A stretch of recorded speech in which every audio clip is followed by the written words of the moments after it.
Hey Walking Dead family, this is the review for season 11, episode 1. If you'd like to see the full reaction to this episode, you can join my Buy Me a Coffee page. The link is in the description. Reactions for season 11 will be uploaded every Sunday. Okay, let's get started. That was a fantastic season premiere. I absolutely loved every single thing about it. I'm so glad because I was nervous for a variety of reasons. I'm surprised that nobody died, but I kind of like that because it subverted my expectations. And this episode did that a few times, which I really appreciate. I especially loved the opening sequence when it showed our people working together. I love to see that. I love to see people being competent because it has been, 10 years in the zombie apocalypse. So I like to see that they work well together. I like to see that they know what they're doing. And nobody even came close to getting bitten, which I appreciate because these are all badasses. These are top tier badasses. So really, it's not surprising that they could get in and get out stealthily. So I'm actually really glad, but it subverted my expectations in the sense that I expected somebody to get bitten. We had a few red shirts, and they didn't do that, and I actually really appreciated it, but there was still some great drama. I loved all the women fighting like a bunch of badasses. I loved Carol, my queen, with her machine gun, just mowing, just hosing zombies down. I love it. Love to see it. And of course, Daryl backing her up, keeping her covered. It was great. There was great tension, but I never really felt like anybody was in danger because these are pros, right? So I thought it was great. In general, I really enjoyed the aesthetic. The whole look of this episode was really beautifully shot. This is exactly what I want the show to be. I say it all the time, but this is exactly what I want it to be.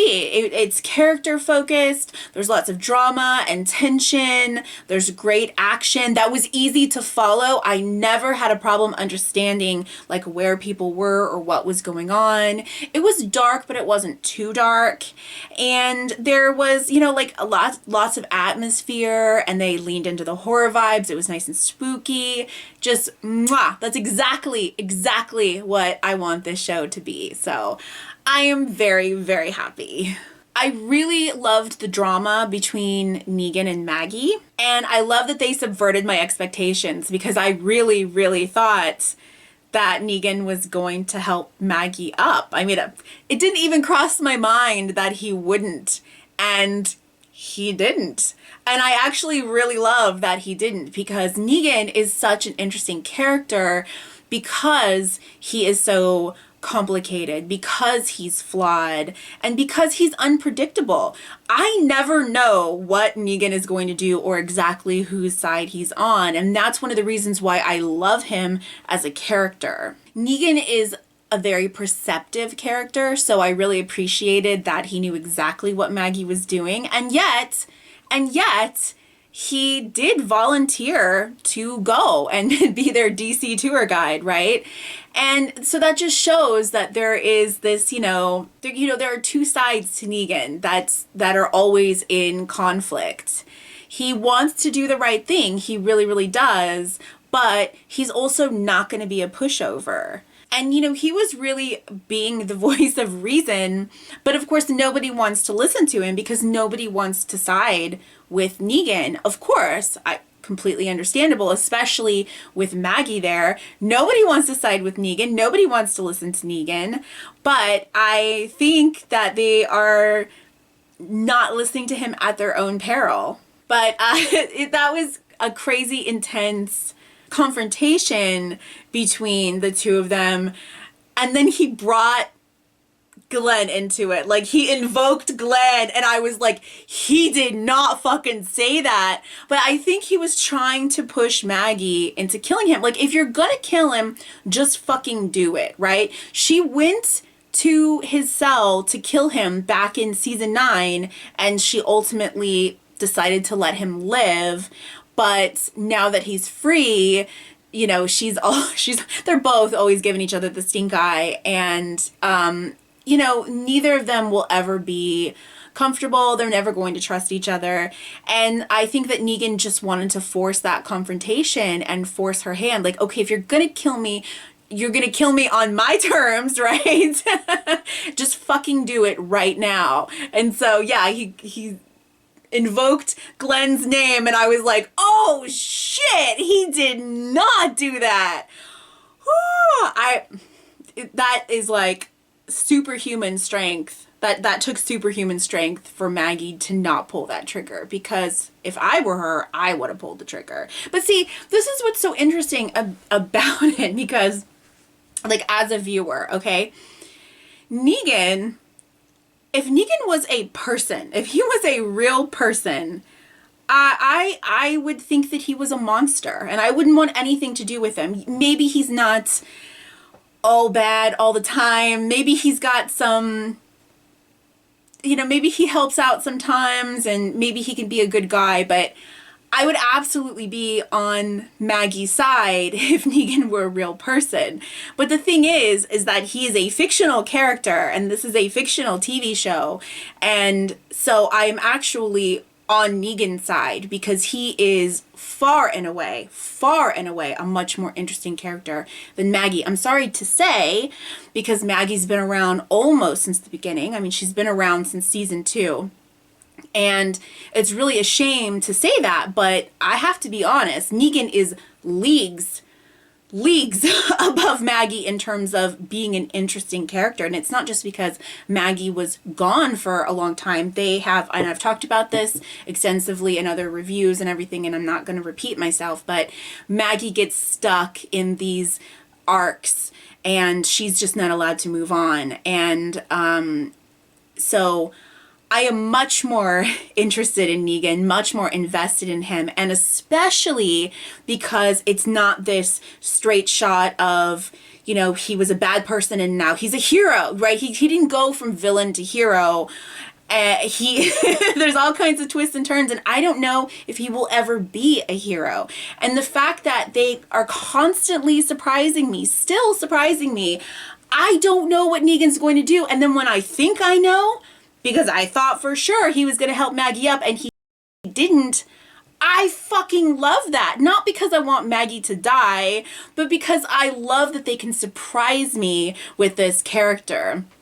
And I kind of can't blame him, right? Like, if you are trying, which I do think that Negan is trying, if you're trying to fit into this community and then this person comes back and they are always giving you the stink eye, which he gives the stink eye back, but you're afraid that this person is going to kill you all of the time. Like, it would be so tempting to just, you know, I think he just wants it over. He just wants that conflict over. Like when he tried to push her to shoot him, she didn't do it. And so now he saw an opportunity to, well, maybe let her fall to her death. But I'm still so surprised, and kind of, based on the preview, it did look like he really did leave her and that's it.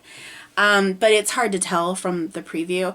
So I'm still wondering if maybe he does go back and help her, because I mean, that's what characters do in these situations, right? Like, that's what happens when you're trying to redeem a character. But I just think it's so interesting, so fascinating that they're still able to surprise me with Negan. And that's why I think he's such a great character. So, you know, if Negan was a real person, I would think he was disgusting. But as a character, he's amazing. And I love every single second that he's on screen. And of course, a lot of that is Jeffrey Dean Morgan, because he's so charming and charismatic and just such an incredible actor. But I love the writing of Negan and how they just continue to surprise me with him. It's so great. I don't really think going to Maggie's old community was the right choice. I mean, if I were there and I had a vote, I would have sided with Acheron. But I can understand why they made that decision. I can understand why they made that decision.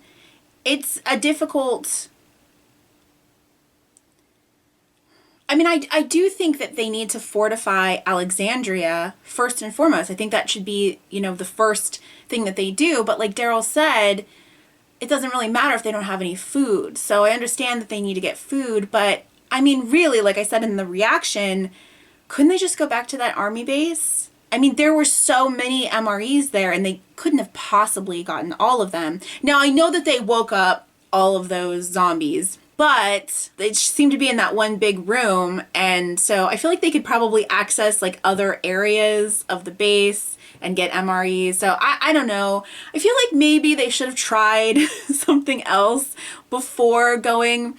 And it does feel a little bit like Maggie wants revenge on the Reapers by going back and taking them out. And I mean, we do have a lot of our best fighters, but not all of them. I mean, we don't have Acheron. Did we have Rosita? I just feel like that was a pretty small team. And I know that Maggie said that the fact that only one Reaper went after her kind of shows that there aren't very many of them, but I still feel like you need a bigger team than what they took. It was like a dozen people. So, and I mean, a couple of them were kids. At least one of them was a kid. I don't know. I don't know. It just feels like this is going to lead to death. And it's going to lead the Reapers back to Alexandria. Why did Dog run off, though? That's what I want to know. Like, what did he see that would make him run off? Or did someone call to him or something like that? Like, why did he... It couldn't be Connie, right? It couldn't be Connie. Because Dog does follow Connie.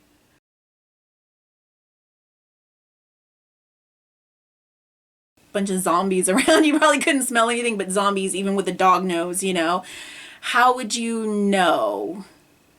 So, I don't know.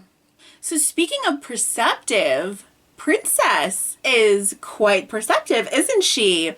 I love that there's more than meets the eye to her. I really like that. I do have some questions, though. How long have they been held for her to gather all that information? How did they get their story straight? You would think that they would be separated. I mean, that's, interrogation 101, right? And now, like, when they were in the train cars, was any of that real, or was that all in Princess's mind? I'm a little fuzzy on that. But, if we take that to have been accurate and she was kind of hallucinating while she was there, they were separated initially. So how did they have time to get their story straight? And then how did they get free? Like, how did they get those, stormtrooper costumes? Did they just ask nicely? Like, I needed a little bit more there. I feel like there was a scene missing. And then, of course, the big question is, who will stay with Yumiko? I am positive that Princess will stay with Yumiko because she seems to be very loyal to her new friends. So I'm pretty sure that Princess will stay. I'm pretty sure that everyone is going to choose to stay with Yumiko. But that's really interesting that she has a sister and her sister was there looking for her. So that is very, very interesting. So anyway, I guess that's all I have to say. This was just a fantastic episode and I'm so excited to watch the next one. Now, I did watch because it kind of popped up right away, next week on, like next week's previews. And then I watched the end the end part with Angela King talking about the episode. I don't know if I'll do that every week because I'm the type of person who normally I don't watch trailers. I don't watch previously on. I don't watch next week on. I am the type of person who likes to go in without any information whatsoever. So I don't know if I'll continue to do that. It popped up so quick I didn't really have a choice, and then I was like, okay, well, I'll just watch it. But I don't know. I feel like that can be kind of spoilery. Like we saw that they got out of the subway tunnel, right? Like we saw that Dog and Daryl were out of the subway tunnel, and I didn't want to know that. I wanted to be in suspense about whether or not Dog would make it out of the subway tunnel, you know, that sort of thing. Although I knew he would because I saw the trailer. So I did watch the trailer. I watched some of the teasers. Normally I never, ever do that, but I did it for the channel, and I did it because I wanted to be able to participate in the fandom since it's, you know, the final season. I wanted to be able to talk about the trailer and, you know, kind of debate, you know, what does this mean? What does that mean? Kind of thing with other people. And I didn't want to have to avoid Twitter because I didn't want to see anything. But usually I don't want any like production photos. Like I want zero information. That's usually how I roll. So I don't know that I will continue to watch those bits at the end. We'll see how, we'll see. But really quick before I go, next week is going to be different. Hopefully it's just this one time because I have to work. So normally I'm off on Sunday and I don't have to work, but I do have to work next Sunday. So I will try to film 11:01 when I get home from work, but if I'm too tired, I don't want to force myself to do it because I don't think that's going to be a very good reaction. So if that's the case, then I will actually film 11:02 next Monday. So you'll get that Monday. So anyway, I guess that's it. I am just so excited. It was a great episode. I'm so happy. Okay, thank you so much for watching. I'll see you next time. Bye.